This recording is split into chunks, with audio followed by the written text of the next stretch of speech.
नमस्कार मंडळी, अन्नपूर्णा किचनमध्ये तुमचं स्वागत आहे।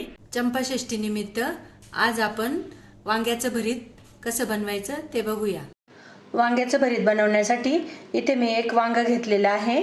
भरताच्या फोडणीसाठी इथे मी जिरे घेतलेले आहे, मुठभर कांद्याची पात घेतलेली आहे, अशी बारीक चिरून घेतलेली आहे आणि त्याच पातीचे कांदे असे बारीक चिरून घेतलेले आहे। या कांद्यामुळे भरीत छान चवदार लागते। आपला साधा कांदा एक बारीक चिरून घेतलेला आहे, शेंगदाणे, थोडासा वाटाणा आणि वाटण्यासाठी इथे मी 6 ते 7 हिरव्या मिरच्या आणि थोडासा लसूण घेतलेला आहे। गार्निशिंगसाठी थोडीशी कोथिंबीर घेतलेली आहे चिरून। इथे वांगे भाजण्याच्या अगोदर मी चांगलं स्वच्छ धुवून आणि पुसून घेतलेलं आहे। नंतर आपण याला अशा थोड्या अशा सुरीने चिरा पाडून घ्यायच्या, म्हणजे वांग चांगलं भाजलं जातं आतपर्यंत।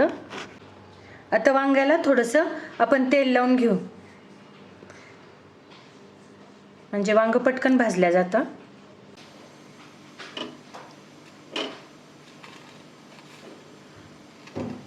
अशा पद्धतीने गॅसवर वांग ठेवायचं भाजायला।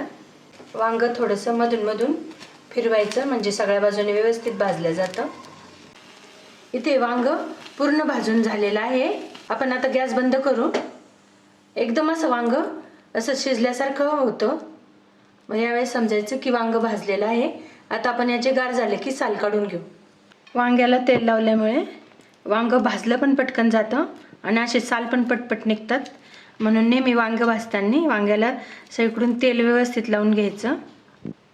अशा प्रकारे आपण सगळं साल काढून घेऊ आणि वांग एकदम बारीक हे करून घेऊ, टेचून घेऊ। वांग्याचं साल काढून झालेलं आहे। असं वांग मी सगळं चांगलं बघून घेतलेलं आहे। आता हे आपण एकदम बारीक करून घेऊ चमच्याने। आणि हे वांग्यातलं हे पाणी असतं ना, हे टाकून नाही द्यायचं, हे पाणी पण या भरतातच घ्यायचं। त्यामुळे वांग चांगलं भरीत चांगलं चवदार लागते। असं वांग्याचं भरीत चमच्याने एकजीव करायचं। आता हे करता आपण एका बाजूला फोडणीची तयारी करू। आता आपण भरतासाठी फोडणीची तयारी करू। कढई तापलेली आहे, आता मी तेल टाकते। वांग्याच्या भरतासाठी तेल जरा व्यवस्थित म्हणजे जास्तच टाकायचं थोडंसं। आता जिरे घालते, जिऱ्यानंतर हिंग चांगलं फुललं की कांदा घालते।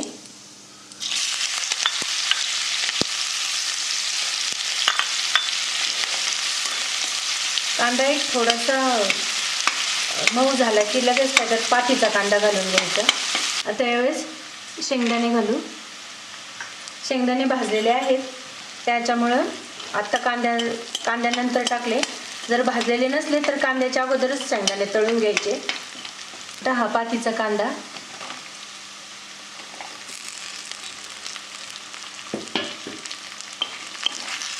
याला 1 मिनिटभर परतून द्यायचं चांगलं। कांदा परतेपर्यंत हे मिरच्या आणि लसणाचं वाटण करून घेऊ।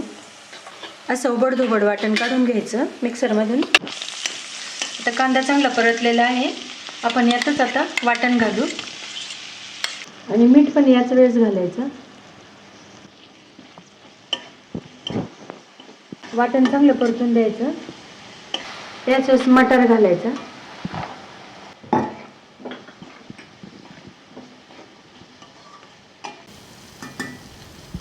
आता कांद्याची पात घालू।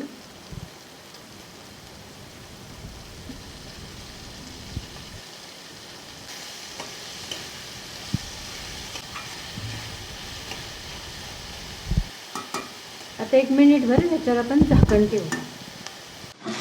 आता थोडा वेळ झालेला आहे, एकदम आपली कांद्याची पात चांगली परतली गेलेली आहे। आता आपण यात बारीक केलेलं भरीत घालू।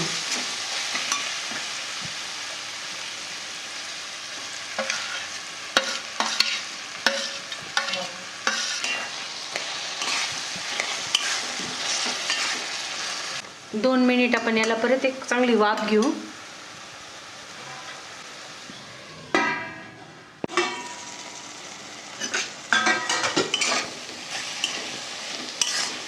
अशा पद्धतीने आपलं हे भरीत चांगलं आता शिजलेलं आहे, चांगलं परतून झालेलं आहे.